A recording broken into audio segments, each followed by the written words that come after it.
ಭೋಗೋಪೋದ್ಘಾತ ಕೇಳಿ ಚುಳಕಿತ ಭಗವದ್ವೈಶ್ವರೂಪ್ಯಾನುಭಾವ ಸಾನ ಶ್ರೀರಾಸ್ತ್ರಣೀತಾಂ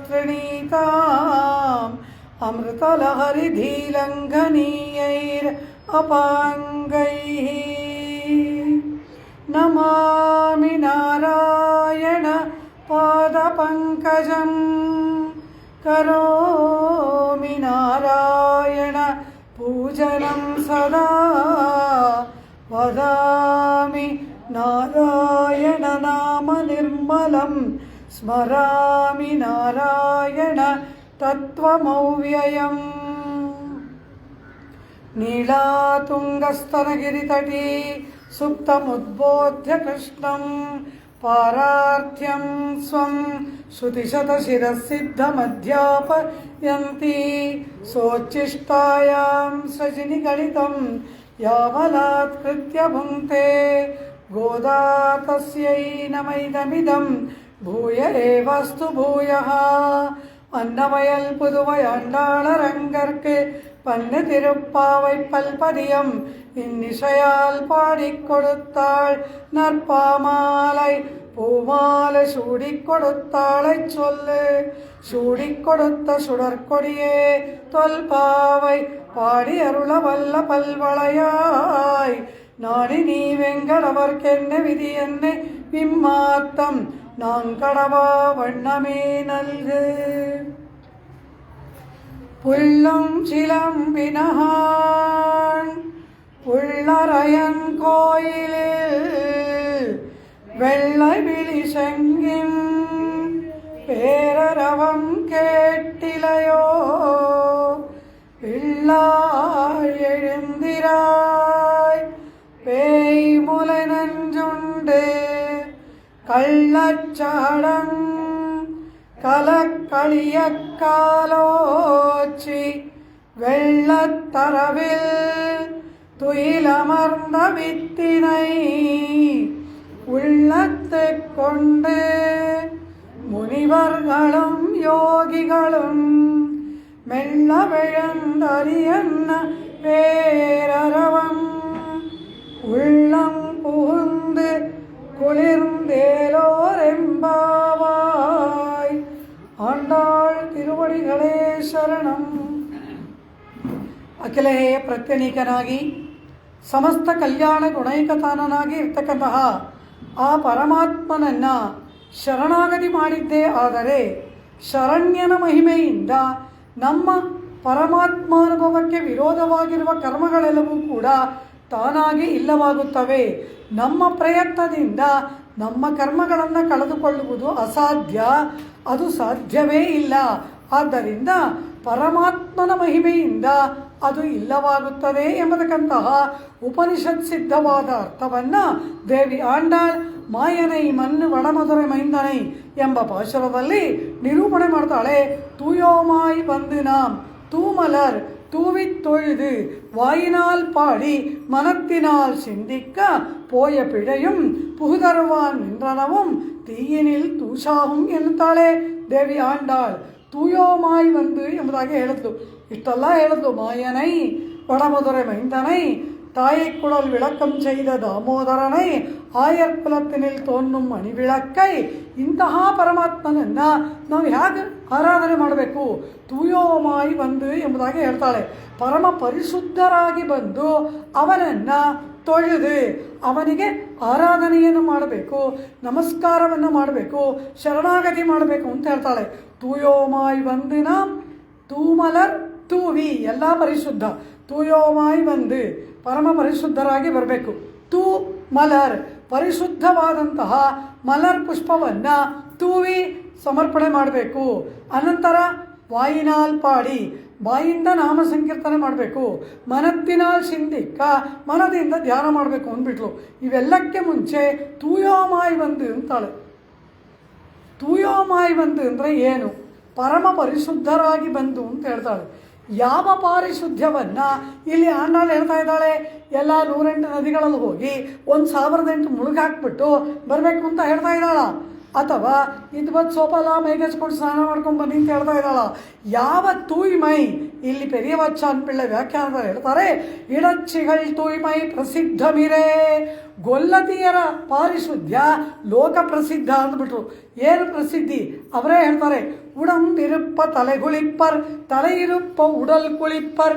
ಅವರು ತಲೆ ಎಲ್ಲ ತುಂಬ ಕೊಳೆಯಾಗಿದೆ ಅಂದರೆ ಯಮುನಾ ನದಿಲಿ ಹೋಗಿ ತಲೆ ಮಾತ್ರ ಹೀಗೆ ಅಂದ್ಬಿಟ್ಟು ಬರ್ತಾರಂತೆ. ಮೈ ಕೊಳೆ ಆಗಿದೆ ಅನಿಸಿದ್ರೆ ಮೈಗೆ ಮಾತ್ರ ನೀರು ಹಾಕೋತಾರಂತೆ. ಹೀಗೆ ಅವರಿಗೆ ಪೂರ್ತಿ ಸ್ನಾನ ಮಾಡೇ ಗೊತ್ತಿಲ್ವಂತೆ. ಅಂತಹ ಗೋಪಿಕೆಯರು ವರ್ಷದಲ್ಲಿ ಒಂದು ದಿನ ಪೂರ್ತಿ ಸ್ನಾನ, ಯಾವತ್ತು ಮಕರ ಸಂಕ್ರಾಂತಿ, ಅದು ಅವತ್ತು ದನಕ್ಕೆ ಮಾಡಿಸೋದ್ರಿಂದ ಇವರು ಮಾಡ್ತಾರಂತೆ. ಇಡಚ್ಚಿಗಳ್ ತೂಯ್ಮೈ ಪ್ರಸಿದ್ಧ ಮಿರೆ ಅಂದ್ಬಿಟ್ರು ಪೆರಿಯವಾಚಾನ್ ಪಿಳ್ಳೈ 3000 ಪಡಿ ವ್ಯಾಖ್ಯಾನದಲ್ಲಿ. ಅವರಿಗೆ ಎಡಗೈ ಬಲಗೈಗಳಿಗೆ ವ್ಯತ್ಯಾಸ ಗೊತ್ತಿಲ್ವಂತೆ. ಈ ರೀತಿ ಎಡಕ್ಕೈ ಬಲಕ್ಕೈ ತಿಳಿಯಾದ ಇಡಚ್ಚಿಗಳು ಎಂಬುದಾಗಿ ಹೇಳ್ತಾರೆ. ಹೀಗಿರ್ತಕ್ಕಂತಹ ಈ ಗೋಪಿಕೆಯರು ಇನ್ಯಾವ ಮಡಿ ಆಚಾರ ಮಾಡ್ತಾರೆ, ಏನು ಆಚಾರ ಗೊತ್ತಿದೆ, ಅವ್ರಿಗೆ ಆಚಾರದ ಕ್ರಮವೇ ಗೊತ್ತಿಲ್ಲ. ಗೊತ್ತಿದ್ರಲ್ವ ಅನುಷ್ಠಾನ ಮಾಡೋಕ್ಕೆ ಗೊತ್ತೇ ಇಲ್ಲ. ನಮ್ಮಲ್ಲಿ ಎಷ್ಟೆಲ್ಲ ಇದೆ ಅನುಷ್ಠಾನ, ಆ ಅನುಷ್ಠಾನವೆಲ್ಲ ಕೇಳ್ಬಿಟ್ರೇ ಭಯ ಆಗುತ್ತೆ. ಒಂದು ಪಾತ್ರೆಯನ್ನು ಪರಮಾತ್ಮನಿಗೆ ಪಾಕ ಮಾಡುವುದಕ್ಕೆ ಇಟ್ಟುಕೊಂಡ ಪಾತ್ರೆಯನ್ನು ನಾವೇ ಮೈಲಿಗೆಯಲ್ಲಿ ಮುಟ್ಟಿದ್ರೆ ಆಮೇಲೆ ಅದನ್ನು ಹ್ಯಾಗೆ ಶುದ್ಧಿ ಮಾಡಬೇಕು, ಬೇರೆಯವ್ರು ಮುಟ್ಟಿದ್ರೆ ಹೇಗೆ ಮಾಡಬೇಕು, ಸೂತಕದಲ್ಲಿರೋರು ಮುಟ್ಟಿದ್ರೆ ಹೇಗೆ ಶುದ್ಧಿ ಮಾಡಬೇಕು, ಹಿತ್ತಾಳೆ ಪಾತ್ರೆಯನ್ನು ಹೇಗೆ ಶುದ್ಧಿ ಮಾಡ್ಕೋಬೇಕು, ತಾಮ್ರದ ಪಾತ್ರೆಯನ್ನು ಹೇಗೆ ಮಾಡ್ಕೋಬೇಕು, ಬೆಳ್ಳಿನ ಹೇಗೆ ಮಾಡ್ಕೋಬೇಕು, ಬರೀ ಹುಣಸೆ ಹಣ್ಣು ಹಾಕಿ ಸಗಣಿ ಹಾಕಿ ತೊಳೆಯೋದಲ್ಲ, ಯಾವ್ಯಾವ ಪಾತ್ರೆಗೆ ಏನೇನು ಮಂತ್ರ ಹೇಳಬೇಕು, ಮಂತ್ರ ಹೇಳಿ ಹುಣಸೆ ಹಣ್ಣು ಹಾಕಬೇಕು, ಸುಮ್ಮನೆ ಅಲ್ಲ. ಇವಾಗ ಅದೇ ಪಾತ್ರೆನ ಸ್ನಾನ ಮಾಡೋಕ್ಕೆ ಮುಂಚೆ ನಾವು ಮುಟ್ಟಿರ್ತೀವಿ, ಸ್ನಾನ ಆದಮೇಲೆ ಅದರಲ್ಲಿ ದೇವರಿಗೆ ಪ್ರಸಾದ ಮಾಡಬೇಕು ಅಂದರೆ ಅದನ್ನು ಯಾವ ರೀತಿ ಶುದ್ಧಿ ಮಾಡ್ಕೋಬೇಕು. ಬೇರೆ ಯಾರೋ ಮುಟ್ಬಿಟ್ಟಿರ್ತಾರೆ, ಮುಟ್ಟಬಾರ್ದು ಅವರು ಮುಟ್ಟಿದ್ರೆ ಹೇಗೆ ಅದನ್ನು ಶುದ್ಧಿ ಮಾಡ್ಕೋಬೇಕು, ಇದೆಲ್ಲ ಹೇಳಿದ್ದಾರೆ. 8 ಸಾರಿ ಅದಕ್ಕೆ ಹುಣಸೆ ಹಣ್ಣು ನೀರು ಹಾಕಬೇಕು, ಏನು ಮಂತ್ರ ಹೇಳಬೇಕು, ಯಾವ ಮಂತ್ರ ಹೇಳಿದ್ರೆ ಯಾವ ಥರ ಶುದ್ಧಿ, ಯಾವ್ಯಾವ ಲೋಹವನ್ನು ಹೇಗೆ ಮಡಿ ಮಾಡ್ಕೋಬೇಕು. ತಾಮ್ರ ಶುದ್ಧಿ ಮಡಿ ಮಾಡ್ಕೊಳ್ಳೋದೇ ಬೇರೆ ಕ್ರಮ. ನಮಗೆಲ್ಲ ಪಂಚ ಸಂಸ್ಕಾರವಾಗುವಾಗ ಮನೆಯಲ್ಲಿರುವ ಹಿರಿಯರು ಇದನ್ನೆಲ್ಲ ಹೇಳ್ಕೊಡ್ತಾರೆ. ಮೊದಲು ಪಾತ್ರೆ ಶುದ್ಧಿ ಹೇಳ್ಕೊಡ್ತಾರೆ, ಅಡುಗೆ ಮನೆಗೆ ಬಿಡೋಲ್ಲ. ಪರಮಾತ್ಮನಿಗೆ ಪಾಕ ಮಾಡುವುದಕ್ಕೆ ನಮ್ಗಳನ್ನೆಲ್ಲ ಬಿಡೋದೇ ಇಲ್ಲ. ಇದೆಲ್ಲ ಬರಬೇಕು. ಮೊದಲು ಪಾತ್ರೆ ಶುದ್ಧಿ ಬರಬೇಕು. ಆಮೇಲೆ ಅಡುಗೆ ಮಾಡುವಾಗ ಹೇಳಬೇಕಾದ ಸ್ತೋತ್ರಗಳು ಮಂತ್ರಗಳೆಲ್ಲ ಬಾಯಲ್ಲಿ ಬರಬೇಕು.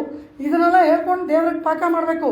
ಇಲ್ಲಾಂದರೆ ನಾವು ಮಾಡಿದ್ದನ್ನು ದೇವ್ರಿಗೆ ನೈವೇದ್ಯ ಮಾಡಲ್ಲ, ದೊಡ್ಡವ್ರು ಯಾರು ನಾವು ಮುಟ್ಟಿದ್ದನ್ನು ತಿನ್ನಲ್ಲ. ಎಷ್ಟು ಕ್ರಮ ಇದೆ ಗೊತ್ತಾ ಒಂದು ಶುದ್ಧಿ ಅಂದರೆ, ಒಂದು ಆಚಾರ ಅಂದರೆ ಎಷ್ಟು ಇದೆ ಗೊತ್ತಾ. ಅದನ್ನೆಲ್ಲ ನಮಗೆ ಕಲಿಸ್ತಾರೆ, ನಮ್ಗೆ ಹೇಳ್ಕೊಡ್ತಾರೆ ದೊಡ್ಡವರು. ಮನೆಯಲ್ಲಿರುವ ಹಿರಿಯರು ನಮಗದನ್ನೆಲ್ಲ ಹೇಳ್ಕೊಟ್ಟು ಕಲಿಸಿ ನಮಗದೆಲ್ಲ ಬಂದಿದೆ ಅಂತ ತಿಳಿದ ಮೇಲೆ ನಾವು ಪರಮಾತ್ಮನಿಗೆ ಪ್ರಸಾದ ಮಾಡ್ಬೋದು. ಹಾಗೆಯೇ ಶ್ರಾದ್ದಾದಿಗಳಲ್ಲಿ ಅಡುಗೆ ಮಾಡ್ಬೋದು. ಇಲ್ಲ ಅಂದರೆ ನಾವು ಅಲ್ಲೇ ಒಳಗೆ ಬರೋ ಹಾಗೆ ಇಲ್ಲ.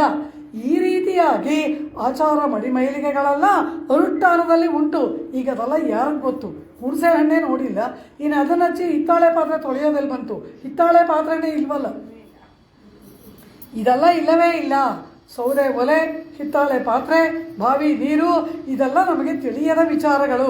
ಇದೆಲ್ಲವೂ ಕೂಡ ಆ ಪರಮಾತ್ಮನಿಗೆ, ಹಿರಿಯರಿಗೆ, ಪಿತೃದೇವತೆಗಳಿಗೆ ಪಾಕ ಮಾಡುವಾಗ ಅನುಷ್ಠಾನ ಮಾಡಬೇಕಾದ ಅನೇಕ ಆಚಾರಗಳೆಲ್ಲ ಉಂಟು. ಅದು ಬೇರೆ ಏನೂ ಇಲ್ಲ.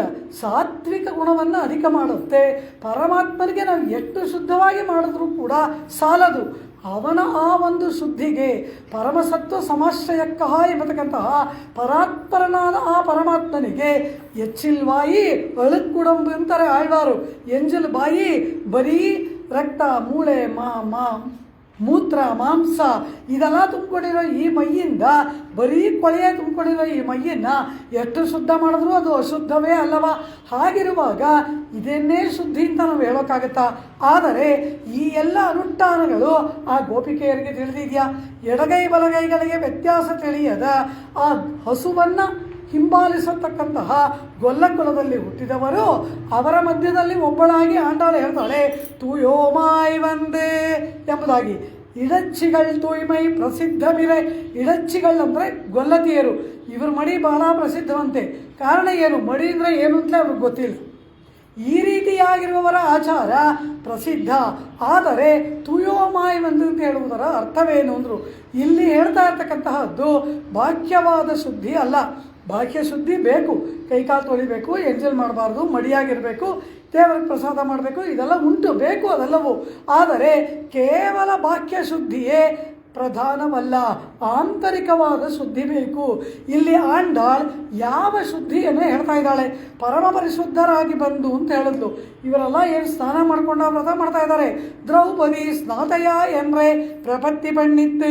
ಆ ಸಭೆಯಲ್ಲಿ ದ್ರೌಪದಿ ಶರಣಾಗತಿ ಮಾಡಿದ್ಲಲ್ಲ, ಮನೆಯಿಂದ 3 ದಿನ ಹೊರಗಾಗಿದ್ದವಳು, ಅವಳು ಶರಣಾಗತಿ ಮಾಡಿದ್ಲು. ಶಂಖಚಕ್ರ ಗದಾಪಾಣಿ ದ್ವಾರಕಾ ನಿಲಯಾಚ್ಯುತ ಗೋವಿಂದ ಪುಂಡರೀಕಾಕ್ಷ ರಕ್ಷಮಾಂ ಶರಣಾಗತಾಂ ಎಂದಳು. ಅವಳ ಶರಣಾಗತಿ ಫಲಿಸ್ಲಿಲ್ವಾ? ಕೃಷ್ಣ ಬರಲಿಲ್ವಾ? ವಸ್ತ್ರವನ್ನು ಕೊಡಲಿಲ್ಲವಾ? ಅದೆಲ್ಲ ಇಲ್ಲಿ ಹೇಳೋದೇನು ಅಂತ ಕೇಳಿದ್ರೆ, ಪರಮಾತ್ಮನನ್ನು ಪರಿಶುದ್ಧರಾಗಿ ಬಂದು ಅಂತ ಹೇಳ್ತಾಳೆ. ಏನು ಪಾರಿಶುದ್ಧ್ಯ? ಆಂಡಾಳ್ ತಿರುಪ್ಪಾವೆಯಲ್ಲಿ 2 ಕಡೆ ಶುದ್ಧಿಯನ್ನು ಹೇಳ್ತಾಳೆ. ಒಂದು 5ನೆಯ ಪಾಶುರವಾದ ಮಾಯನೆಯಲ್ಲಿ ತೂಯೋಮಾಯ್ ವಂದಿನಾಂ ತೂಮಲರ್ ತೂವಿ ಅಂತಾಳೆ. ನಾಯಕನಾಯ ನಿನ್ನ ನಂದಗೋಪನುಡಯ ಎಂಬತಕ್ಕಂತಹ 16ನೆಯ ಪಾಶುರದಲ್ಲಿ ತೂಯೋಮಾಯ್ ವಂದೋಂ ತುಯಿಲಳಪ್ಪಾಡುವಾನ್ ಅಂತ ಹೇಳ್ತಾಳೆ.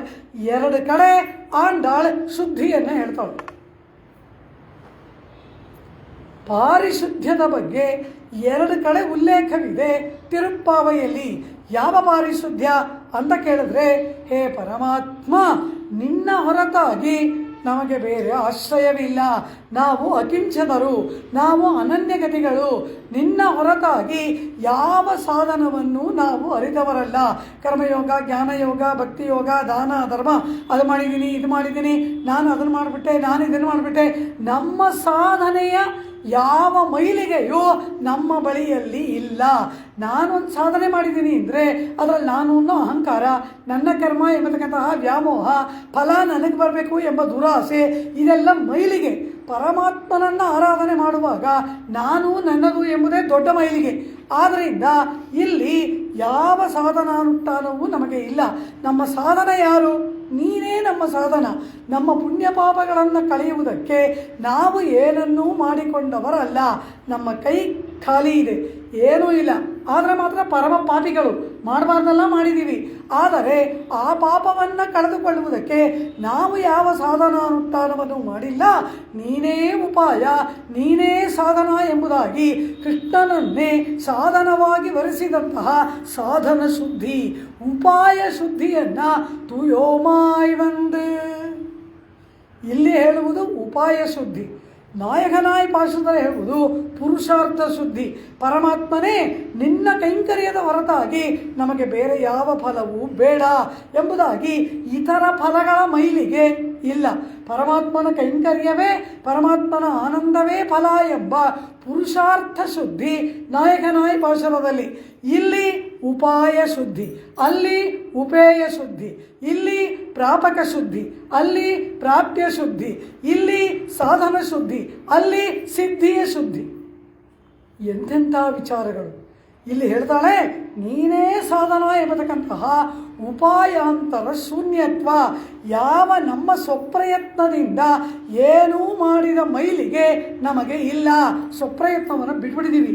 ನಮ್ಮ ಎಲ್ಲವೂ ನೀನೇ ಎಂಬ ಸ್ವಪ್ರವೃತ್ತಿ ನಿವೃತ್ತಿಯ ಒಂದು ಮಡಿಯನ್ನು ಇಲ್ಲಿ ಆಂಡಾಳು ಹೇಳ್ತಾ ಇದ್ದಾಳೆ.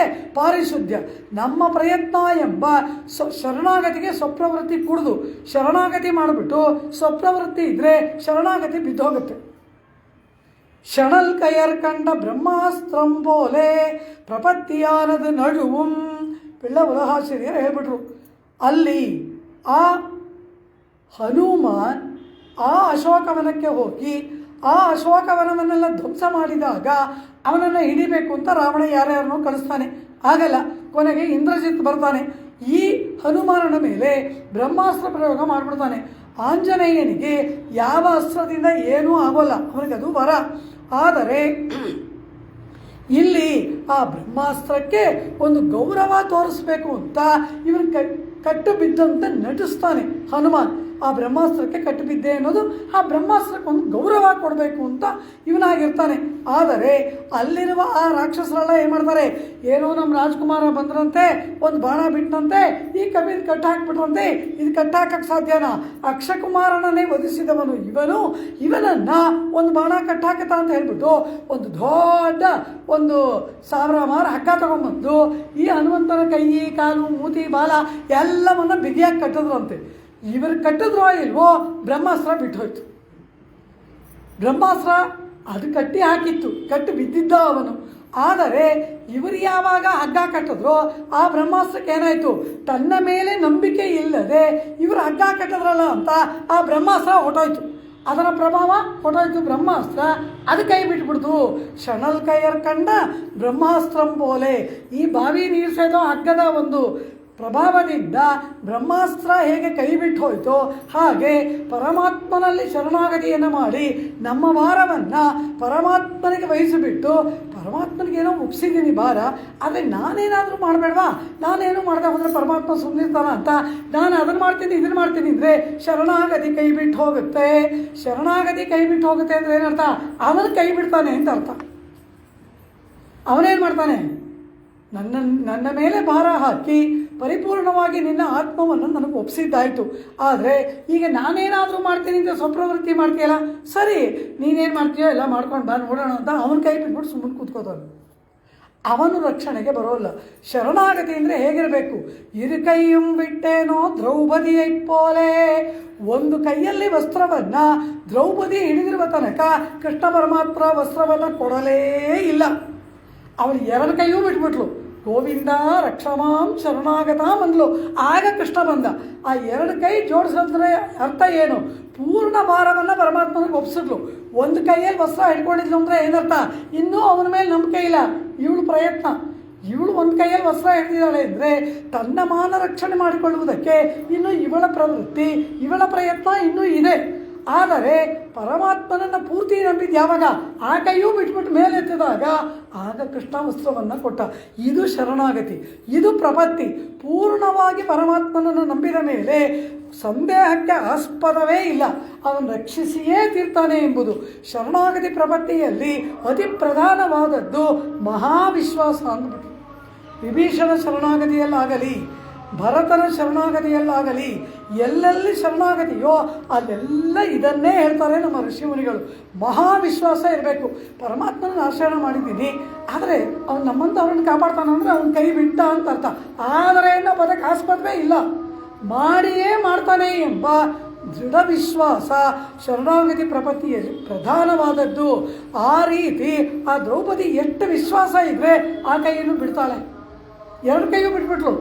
ಬೇಕಾದರೆ ರಕ್ಷಿಸು, ಬೇಡದೆ ಹೋದರೆ ಬಿಡು, ನಿನ್ನನ್ನು ನಂಬಿದ್ದೀನಿ ಅಂತ ಅಂದ ಮೇಲೆ ಅವನ ರಕ್ಷಣೆಗೆ ಬಂದೇ ಬರ್ತಾನೆ ಎಂಬ ದ್ರೌಪದಿ ಎಂತಹ ವಿಶ್ವಾಸ. ಒಂದು ಕೈಯಲ್ಲಿ ಹಿಡ್ಕೊಳ್ಳೋ ತನಕ ಅವನು ಬರಲಿಲ್ಲ. ಕಾರಣ ಏನು, ಇವಳ ಪ್ರಯತ್ನ ನಡೀತಿದೆ. ಇವಳ ಪ್ರಯತ್ನ ಪೂರ್ಣವಾಗಿ ಶೂನ್ಯವಾದಾಗ ಅವನು ಬಂದ. ಇದು ಶರಣಾಗತಿ, ಇದು ಪ್ರಪತ್ತಿ. ಇರು ಕೈಯಂ ಬಿಟ್ಟೇನೋ ದ್ರೌಪದಿಯ ಪೋಲೆ ಅಂತ. ಆ ರೀತಿ ನಮ್ಮ ಭಾರವನ್ನು ಪರಮಾತ್ಮನಿಗೆ ಒಪ್ಪಿಸ್ಬೇಕು. ಆ ನಿಷ್ಠೆ ನಮಗೆ ಬಂದಿದೆಯಾ, ಅಷ್ಟೆಲ್ಲ ನಂಬಿಕೆ ನಮಗಿದೆಯಾ, ಆ ವಿಶ್ವಾಸ ಇದೆಯಾ? 100 ಪುರಾಣ ಕೇಳ್ತೀವಿ, 100 ಪಾರಾಯಣ ಮಾಡ್ತೀವಿ, 100 ದೇವಸ್ಥಾನಕ್ಕೆ ಹೋಗ್ತೀವಿ, ಕಂಡು ಹೀಗೆಲ್ಲ ಕೈ ಮುಗಿತೀವಿ. ಆದರೆ ನಾನೇನಾದರೂ ಮಾಡಬೇಕು ಅನ್ನೋದು ಹೋಗಲ್ಲ. ಈ ಒಂದು ವಾಸನೆ ಅಂಟ್ಕೊಂಡ್ಬಿಟ್ರೆ ಇದನ್ನು ಏನು ಮಾಡಿ ತೊಳೆಯೋದು? ಆ ಪರಮಾತ್ಮ ಶರಣ್ಯನ ಮಹಿಮೆ.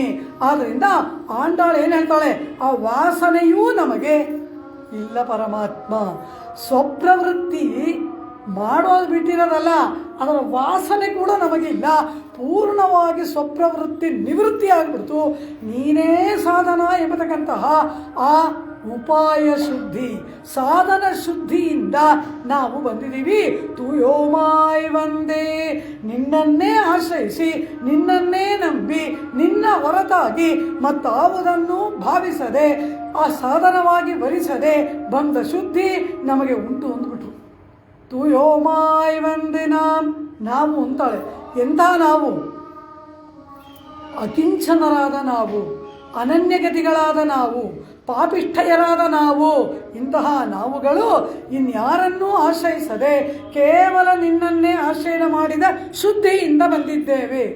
ನೀನೇ ಉಪಾಯ, ನೀನೇ ಸಾಧನ ಎಂಬುದಾಗಿ ನಂಬಿ ಬಂದ ನಾಮ್. ತೂ ಯೋಮಾಯ್ ವಂದೇ ತೂ ಮಲರ್, ಪರಿಶುದ್ಧವಾದ ಪುಷ್ಪವನ್ನು ತೂವಿ ಅಂತಾಳೆ.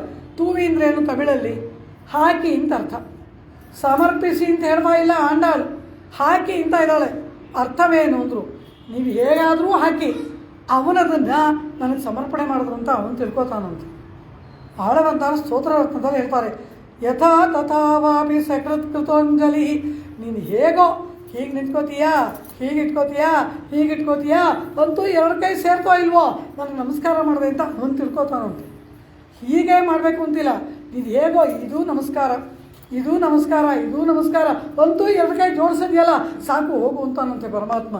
ಈ ರೀತಿ ತೂವಿ ನೀನು ಹೇಗಾದರೂ ಹಾಕು, ಕ್ರಮ ವಿವಕ್ಷೆಯೇ ಇಲ್ಲ. ಪರಮಾತ್ಮನಿಗೆ ಹೀಗೆ ಸಮರ್ಪಣೆ ಮಾಡಬೇಕು. ಈ ರೀತಿಯೇ ಪಾದದಲ್ಲಿ ಮೆಲ್ಲಗೆ ಪುಷ್ಪವನ್ನು ಇಡಬೇಕು. ಈ ರೀತಿ ಕೋಮಲವಾಗಿ ಪಾದಕ್ಕೆ ಸಮರ್ಪಣೆ ಮಾಡಬೇಕು. ಪರಮ ಪ್ರೇಮದಿಂದ ಮಾಡಬೇಕು. ಮಂತ್ರವನ್ನು ಹೇಳಬೇಕು. ಇದು ಯಾವುದು ಇವರಿಗೆ ತಿಳಿಯೋದು ಗೊಲ್ಲತಿಯರಿಗೆ. ಹೇಗಾದರೂ ಹಾಕಿ, ಆದರೆ ಅವನೇನು ಭಾವಿಸ್ತಾನೆ, ಇದನ್ನಾದರೂ ನನಗೆ ಮಾಡಿದ್ರಲ್ಲ ಅಂತ ಅವನು ಭಾವಿಸ್ತಾನಂತೆ. ಪತ್ರಂ ಪುಷ್ಪಂ ಫಲಂ ತೋಯಂ ಯೋ ಮೇ ಭಕ್ತ್ಯಾ ಪ್ರಯಚ್ಛತಿ ತದುಪಹೃತಂ ಅಶ್ನಾಮಿ ಪ್ರಯತಾತ್ಮನ ಅಂತಾನೆ ಗೀತೆಯಲ್ಲಿ. ಪತ್ರ ಪುಷ್ಪ ಫಲ. ಪತ್ರ ಏನು ಮಾಡ್ತೀವಿ, ಪುಷ್ಪನ ಮುಡ್ಕೊಳ್ಳೋದು. ಪತ್ರವನ್ನು ಬೇಕಾದರೆ ತಿನ್ಬೋದು, ಇಲ್ಲ ಫಲವನ್ನು ತಿನ್ತೀವಿ. ಆದರೆ ನಾನು ಎಲ್ಲ ತಿನ್ಬಿಡ್ತೀನಿ ಅಂತಾನೆ ಪರಮಾತ್ಮ. ಅದ್ಯಾಗೆಲ್ಲ ತಿಂತೀಯ, ಹೂವನ್ನು ತಿಂತೀಯ ಅಂತ ಕೇಳಿದ್ರು. ಅದು ಹೂವೋ ಹಣ್ಣೋ ಎಲೆನೋ ನೀರೋ ಯಾರಿಗೆ ಗೊತ್ತು. ಕೊಡ್ತಾ ಇರೋ ಭಕ್ತನ ಮನಸ್ಸನ್ನು ನೋಡ್ತಾ ಇದ್ದೀನಿ, ಕೊಟ್ಟಿದ್ದೆಲ್ಲ ತಿನ್ಬಿಡ್ತೀನಿ ಅಂತಾನೆ ಪರಮಾತ್ಮ. ಭಕ್ತ್ಯಾ ಯದುಪಹೃತಂ. ಆ ಕೊಡುವ ಭಕ್ತ ಇದ್ದಾನಲ್ಲ, ಅವನ ಮನಸ್ಸಿನಲ್ಲಿ ನನ್ನ ಬಗ್ಗೆ ಇರುವ ಪ್ರೇಮ ನನಗೆ ಕಾಣಿಸ್ತಾ ಇದೆ ಹೊರತು ಅವನು ಕೊಟ್ಟ ಪದಾರ್ಥ ಏನು ಅನ್ನೋದು ನನಗೆಲ್ಲಿ ಗೊತ್ತಿದೆ ಅಂತಾನೆ ಪರಮಾತ್ಮ. ಹೀಗಲ್ಲವಾ ಪರಮಾತ್ಮ ಭಕ್ತನ ಮೇಲಿನ ಆ ಒಂದು ಭಕ್ತಿಯ ಮೇಲೆ ಇವನಿಗೆ ಎಷ್ಟು ಆಸೆ, ಎಷ್ಟು ಪ್ರೇಮ. ಆ ರೀತಿಯಾಗಿ ಇಲ್ಲಿ ಕ್ರಮ ವಿವಕ್ಷೆ ಇಲ್ಲದೆ ಹಾಕೋದು. ಹಾಗಿರುವಾಗ ಆ ಹೂ ಪರಿಶುದ್ಧ ಹೇಗೆ? ತೂ ಮಲರ್ ಅಂತಾಳೆ. ಪುಷ್ಪದಲ್ಲಿ ಪವಿತ್ರವಾದ ಪುಷ್ಪ, ಅಪವಿತ್ರವಾದ ಪುಷ್ಪ ಅಂತೆಲ್ಲ ವಿಭಾಗ ಇದೆಯಾ? ಆಗಮಶಾಸ್ತ್ರ ಪರಮಾತ್ಮನಿಗೆ ಆರಾಧನೆ ಮಾಡುವುದನ್ನು ಹೇಳುವುದು ಆಗಮಶಾಸ್ತ್ರ. ಆ ಆಗಮಶಾಸ್ತ್ರ ಏನು ಹೇಳುತ್ತೆ, ಪರಮಾತ್ಮನಿಗೆ ಯಾವ ಹೂವನ್ನು ಬೇಕಾದರೂ ಸಮರ್ಪಿಸ್ಬೋದು. ಪಾರ್ಥೇನಿಯಂ ಹೂ ಇಡ್ತೀರಾ, ಅವನು ಅದನ್ನೂ ಸ್ವೀಕಾರ ಮಾಡ್ತಾನೆ, ಬೇಡ ಅನ್ನೋದು. ಯಾವ ಪುಷ್ಪವನ್ನು ಬೇಕಾದರೂ ಪರಮಾತ್ಮನಿಗೆ ಸಮರ್ಪಣೆ ಮಾಡಬಹುದು. ಆದರೆ ಪರಮಾತ್ಮ ಒಂದು ಹೇಳ್ತಾನಂತೆ, ಏನು? ನ ಕಂಟಕಾರಿ ಪುಷ್ಪಂ ಸಮರ್ಪಯೇತ್. ಮುಳ್ಳಿರುವ ಹೂವನ್ನು ಇಡಬೇಡಿ ಅಂತಾನಂತೆ. ಕಾರಣ ಯಾಕೆ ಅಂದರು, ಅದನ್ನು ಕೊಯ್ಯುವಾಗ ನನ್ನ ಭಕ್ತನ ಕೈಗೆ ಚುಚ್ಕೊಂಡು ನೋವಾಗ್ಬಿಟ್ರೆ ಅದಕ್ಕೋಸ್ಕರ ಬೇಡ ಅಂತಾನಂತೆ. ಅವನಿಗೆ ಬೇಡ ಅಂತಲ್ಲ, ಆ ಪುಷ್ಪವನ್ನು ಕೊಯ್ಯುವಾಗ ಪಾಪ ಇವನ ಕೈಗೆ ಚುಚ್ಕೊಂಡ್ಬಿಟ್ರೆ ಅದಕ್ಕೆ ಬೇಡ ಅಂತಾನಂತೆ. ನೀವು ಯಾವ ಪುಷ್ಪವನ್ನಾದರೂ ಇಡಿ, ಅದು ತುಳಸಿಯಾಗಿ ಪರಮಾತ್ಮನನ್ನು ಸೇರುತ್ತೆ. ಇದು ಶಾಸ್ತ್ರ ಹೇಳುತ್ತೆ. ನೀವು ಯಾವ ಪುಷ್ಪ, ಕಮಲವೋ, ಸಂಪಿಗೆಯೋ, ಮಲ್ಲಿಗೆಯೋ, ಜಾಜಿಯೋ, ಸೇವಂತಿಯೋ, ಪಾದರಿ ಪುಷ್ಪವೋ ಏನನ್ನಾದರೂ ಇಡಿ, ಅದು ಹೋಗಿ ಪರಮಾತ್ಮನನ್ನು ತುಳಸಿ ದಳವಾಗಿಯೇ ಅದು ಹೋಗಿ ಸೇರೋದು. ಇದನ್ನೆಲ್ಲ ಶಾಸ್ತ್ರ ಹೇಳುತ್ತೆ. ಆಮೇಲೆ ಶಾಸ್ತ್ರದಲ್ಲಿ ಇದೆಲ್ಲ ಇದೆ. ಪರಮಾತ್ಮನಿಗೆ ಬೆಳಿಗ್ಗೆ ಇಂತಿಂಥ ಪುಷ್ಪಗಳನ್ನು ಸಮರ್ಪಣೆ ಮಾಡಬೇಕು, ಸಾಯಂಕಾಲ ಇಂತಿಂಥ ಪುಷ್ಪ ಇಡಬೇಕು. ಇದೆಲ್ಲ ನಿಯಮ ಇದೆ. ನಾವು ಯಾವಾಗ ಅಂದ್ರೆ ಅವಾಗ ಸಿಕ್ಕಿದ ಹೂವೆಲ್ಲ ಹೇರ್ಬಿಡ್ತೀವಿ ದೇವಸ್ಥಾನದಲ್ಲಿ, ತಪ್ಪು. ಅದಕ್ಕೆಲ್ಲ ನಿಯಮ ಉಂಟು. ಬೆಳಗ್ಗೆ ಇಂತಿಂಥ ಪುಷ್ಪನೇ ದೇವರಿಗೆ ಧರಿಸ್ಬೇಕು, ಸಾಯಂಕಾಲ ಇಂತಿಂಥ ಪುಷ್ಪನೇ ಧರಿಸ್ಬೇಕು. ಇದೆಲ್ಲ ನಿಯಮ ಇದೆ. ತಾವರೆ ಹೂವನ್ನು ಮಾತ್ರ ಯಾವಾಗ ಬೇಕಾದರೂ ಧರಿಸ್ಬೋದು. ಇದೆಲ್ಲ ನಿಯಮಗಳುಂಟು. ದೇವಾಲಯದ ಪೂಜೆಗೂ ಕೂಡ ಎಷ್ಟು ನಿಯಮಗಳಿದೆ ಗೊತ್ತಾ? ಆ ಸ್ಥಾಪನೆ ಮಾಡಿದ ಪರಮಾತ್ಮನ ವಿಗ್ರಹದಲ್ಲಿ ಪರಮಾತ್ಮ ಇರಬೇಕಾದ್ರೆ ಈ ಕ್ರಮಸಹಿತವಾಗಿ ಆರಾಧನೆ ಮಾಡಬೇಕು. ಅರ್ಚಕರ ಶುದ್ಧಿ, ಆರಾಧನೆ ಮಾಡುವ ಕ್ರಮ, ನೈವೇದ್ಯ ಮಾಡುವ ರೀತಿ ಎಲ್ಲ ಸರಿಯಾಗಿದ್ದರೆ ಅವನದ್ರ ಒಳಗಡೆ ಇರ್ತಾನೆ. ಇಲ್ಲದೆ ಹೋದರೆ ಅದು ಬರೀ ಶಿಲೆ. ಆಗಮಶಾಸ್ತ್ರ ಎಷ್ಟು ಹೇಳುತ್ತೆ ಗೊತ್ತಾ? ಭಯ ಆಗತ್ತೆ. ಒಂದು ಪರಮಾತ್ಮನಿಗೊಂದು ಹೂ ಇಡೋಕ್ಕೆ ಹೆದರಿಕೆ ಆಗುತ್ತೆ. ಮನೆಯಲ್ಲಿ, ದೇವಸ್ಥಾನದಲ್ಲಿ ಇರಲಿ, ಮನೆಯಲ್ಲೇ ವಿಗ್ರಹ ಮುಟ್ಟಕ್ಕೆ ಭಯ ಆಗುತ್ತೆ. ಅಷ್ಟು ನಿಯಮಗಳಿದೆ ಪರಮಾತ್ಮನ ಆರಾಧನೆಗೆ. ತೂಮಲರ್ ತೂವಿ ಇಂತಾಳೆ ಆಂಡಾಳ್. ಪರಿಶುದ್ಧವಾದ ಪುಷ್ಪವನ್ನು ಸಮರ್ಪಣೆ ಮಾಡಿ ಇಂತಾಳೆ. ಪುಷ್ಪದಲ್ಲಿ ಏನು ಪಾರಿಶುದ್ಧ್ಯ? ಎಲ್ಲ ಪುಷ್ಪವೂ ಪರಮಾತ್ಮನಿಗೆ ಅಭಿಮತವಲ್ಲವ ಎಂದರೆ ತೂಮಲರ್ ಅಂದರೆ ಏನು? ಪರಮಾತ್ಮನಿಗೆ ಪುಷ್ಪ ಕೈಂಕರ್ಯವನ್ನು ಮಾಡ್ತೀವಿ. ಪರಮಾತ್ಮ 3 ಲಕ್ಷ ರೂಪಾಯಿ ಖರ್ಚು ಮಾಡಿ ಇವತ್ತು ದೇವಸ್ಥಾನಕ್ಕೆಲ್ಲ ಹೂವಿನ ಅಲಂಕಾರ ಮಾಡಿದ್ದೀನಿ, ನಾಳೆ ನನಗೆ 30 ಲಕ್ಷ ಬರಬೇಕು ಲಾಭ ಅಂದರೆ ಅದು ಅಪವಿತ್ರವಾದ ಪುಷ್ಪ, ಅಸಖ್ಯವಾದ ಪುಷ್ಪ, ಅಶುದ್ಧವಾದ ಪುಷ್ಪ. ಪರಮಾತ್ಮನಿಗೆ ಪ್ರಯೋಜನವನ್ನು ಅಪೇಕ್ಷಿಸದೆ, ಯಾವ ಫಲಾಪೇಕ್ಷೆಯೂ ಇಲ್ಲದೆ ಪರಮಾತ್ಮನ ಆನಂದಕ್ಕಾಗಿ ಯಾವ ಹೂವನ್ನು ಇಡ್ತೀಯಾ ಅದು ಪರಿಶುದ್ಧವಾದ ಪುಷ್ಪ. ತೂ ಮಲರ್. ಪರಮಾತ್ಮನಿಗೆ ಪುಷ್ಪ ಕೈಂಕರ್ಯ ಮಾಡಿಬಿಟ್ಟು ಇವತ್ತು ಇಷ್ಟೆಲ್ಲ ಮಾಡಿದ್ದೀನಿ, ನೀನು ನನಗೇನು ಕೊಡ್ತೀಯಾ ಅಂದರೆ ಅವನ ಅಟ್ಟನ್ನು ತೆಗೆದು ಯಾವಾಗ ಬಿಸಾಕ್ತೀನಿ ಅಂತ ಯೋಚನೆ ಮಾಡ್ತಾನೆ.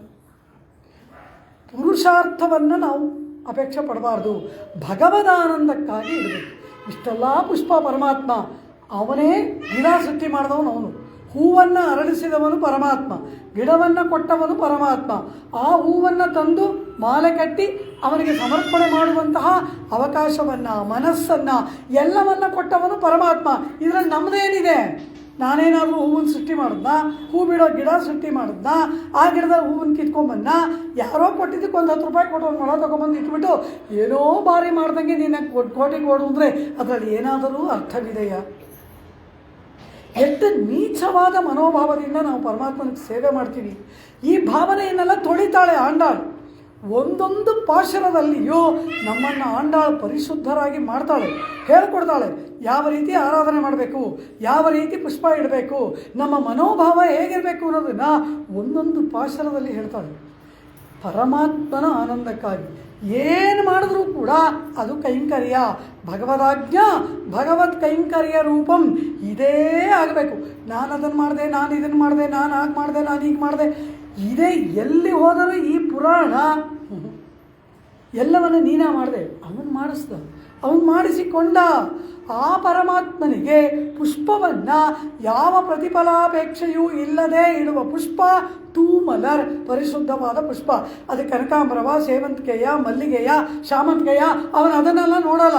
ನೀ ಯಾವ ಹೂವಾದರೂ ಇಡು, ಆದರೆ ಹೂ ಕೊಟ್ಟಿದ್ದೀನಿ ನೀನೇನು ಕೊಡ್ತೀಯ ಅಂತ ವ್ಯಾಪಾರ ಮಾಡಬೇಡ.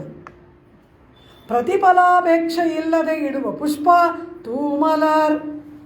ತೂವಿ ತೊഴുದು ನಮಸ್ಕಾರ ಮಾಡಿ ಅಂತಾಳೆ. ನಮಸ್ಕಾರ ಯಾಕೆ ಮಾಡಬೇಕು? ಉಪಾಯವಾಗಿ ಅಲ್ಲ, ಸಾಧನವಾಗಿ ಅಲ್ಲ, ನೀನೇ ಸಾಧನ. ಕೈ ಕೊಟ್ಟಿದೆಯಲ್ಲ ಅದಕ್ಕೋಸ್ಕರ ಜೋಡಿಸ್ತೀವಿ.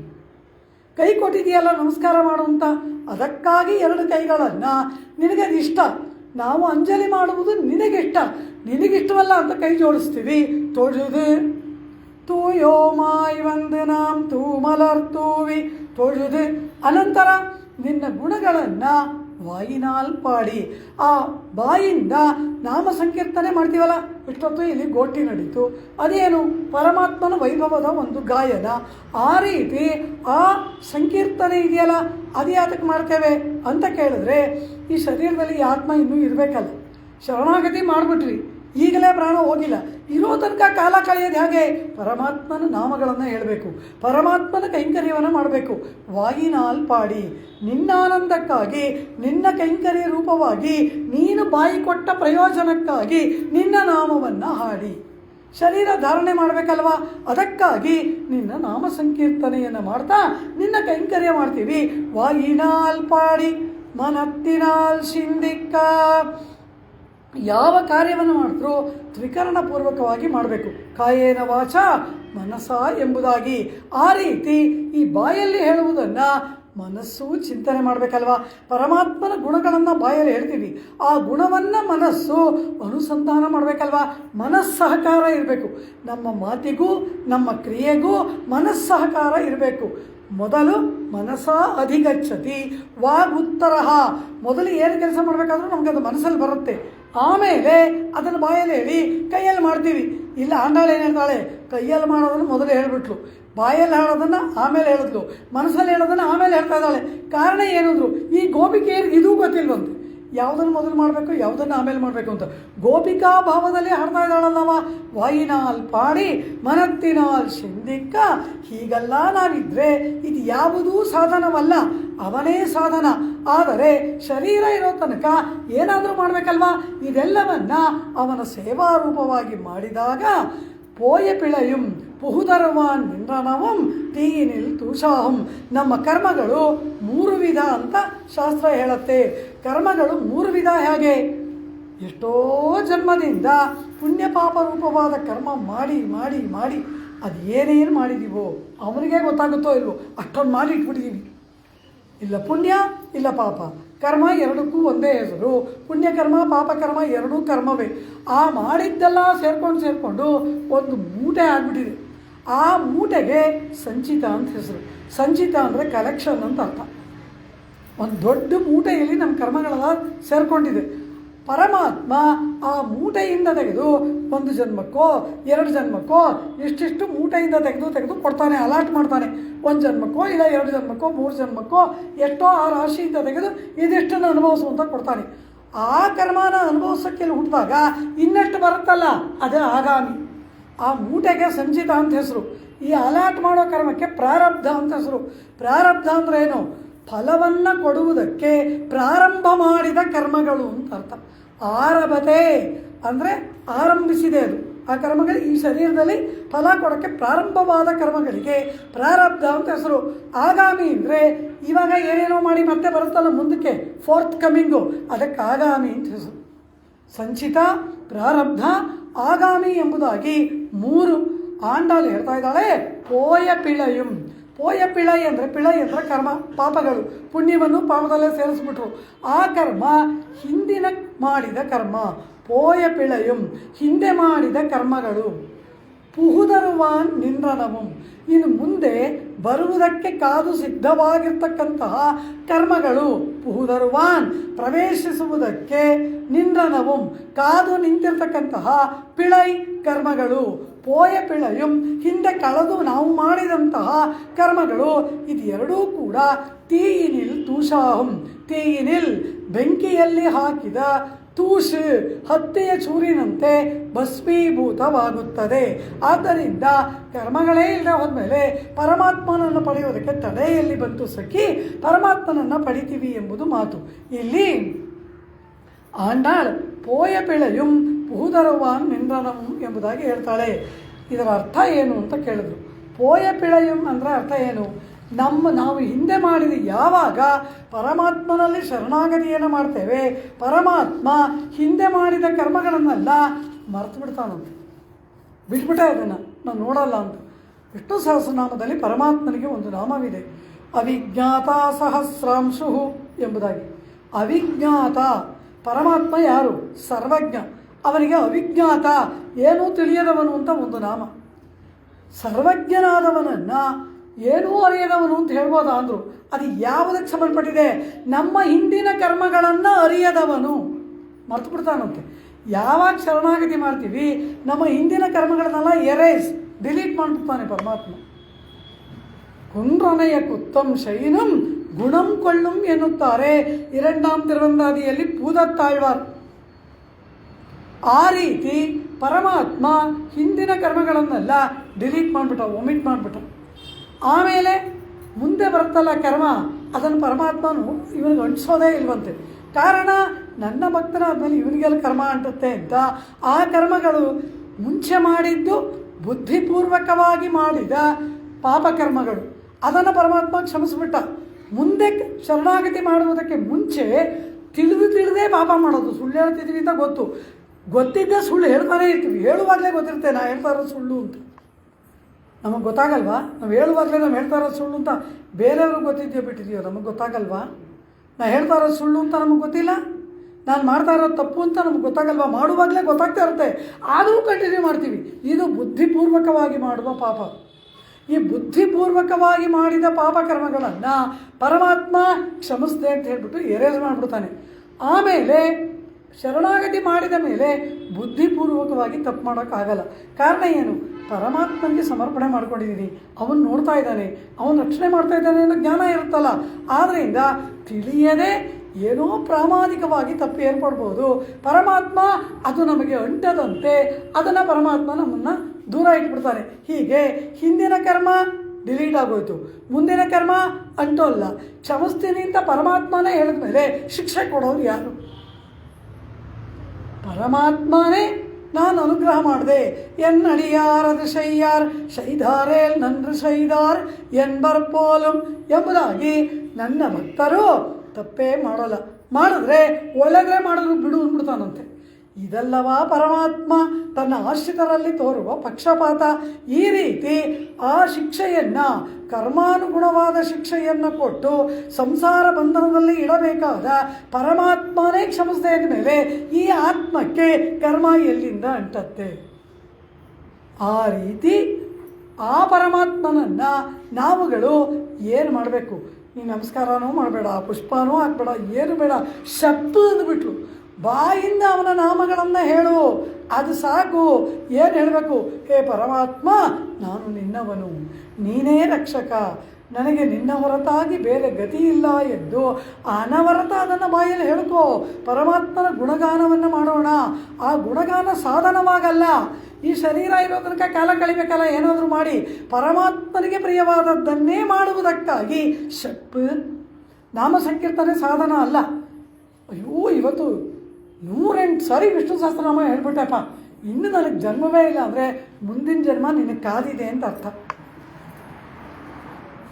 ಪರಮಾತ್ಮನ ಕೈಂಕರ್ಯವಾಗಿ ಹೇಳಬೇಕು, ಅವನಿಗೆ ಆನಂದ ಏರ್ಪಡಬೇಕು.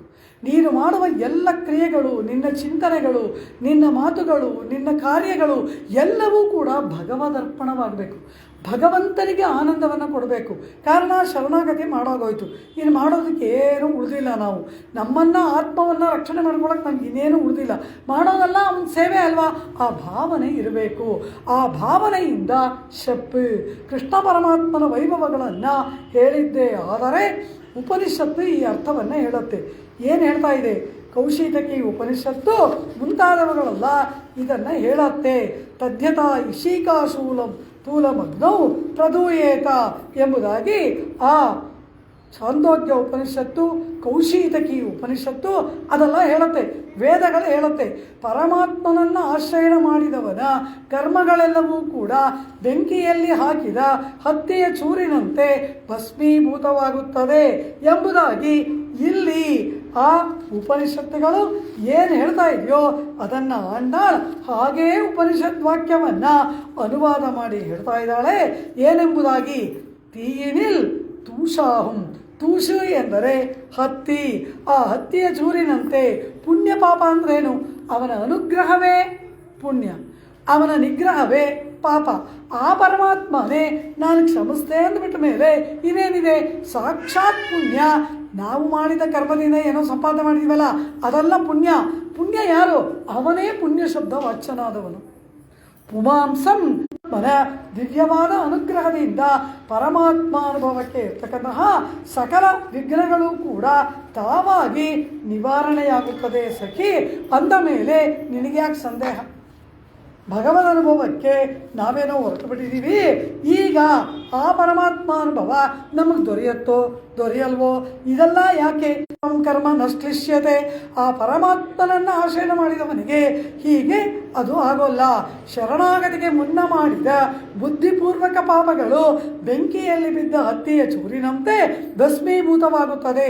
ಅನಂತರ ಮಾಡಿದ ಪ್ರಾಣನಾದ ಪುರುಷೋತ್ತಮನಾದ ಆ ಶರಣ್ಯನ ಅವನ ನಾಮಗಳನ್ನು ಶಪ್, ಆ ಪರಮಾತ್ಮನ ಕೃಪೆಯನ್ನು ಶಪ್, ಅದು ಸಾಧನವಾಗಿ ಅಲ್ಲ, ಅವನ ಆ ಪರಮಾತ್ಮನ ಕೃಪೆಯನ್ನು ಆದರೆ ಪರಮಾತ್ಮ ಅನುಗ್ರಹವನ್ನು ಮಾಡೇ ಮಾಡ್ತಾನೆ ಎಂಬುದಾಗಿ ಆಂಡಾಳು ತಿಳಿಸ್ತಾಳೆ. ಈ ರೀತಿ ಆ ಸಖಿ ಕೇಳಿದ ಪ್ರಶ್ನೆಗೆ ಆಂಡಾಳ್ ಉತ್ತರವನ್ನು ಕೊಟ್ಟಳು. ಭಗವತ್ ಸಂಶ್ಲೇಷವೇ ಪ್ರಾಪ್ಯ, ಅದೇ ಪರಮಾತ್ಮ.